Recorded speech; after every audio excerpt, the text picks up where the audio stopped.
At ito naman yung isang puno guys, ito konti pa lang ang bunga niya pero marami na rin siyang bulaklak. Ayan. At siya nga pala, meron nga pala akong tanim na nga sa Bicol kung tawagin niyang buyo. Ayan. Ayan siya. Yan, tinanim ko yan para sa nanay ko kasi nagnanganga siya. Ayan.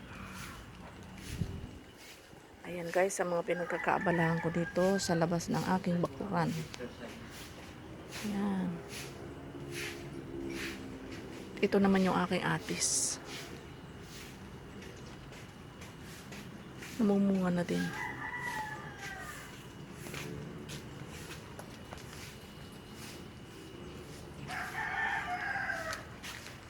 Ayun, yan ang itsura ng nganga.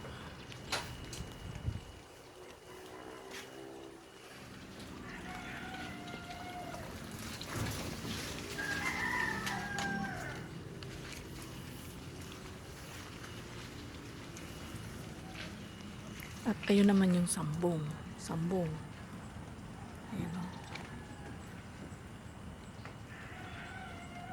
Sa Bicol, ang tawag dyan, lakat bulan. Yan. Tapos ayun naman yung aking malunggay. Mataas na. Yan. Thank you guys sa inyong panonood.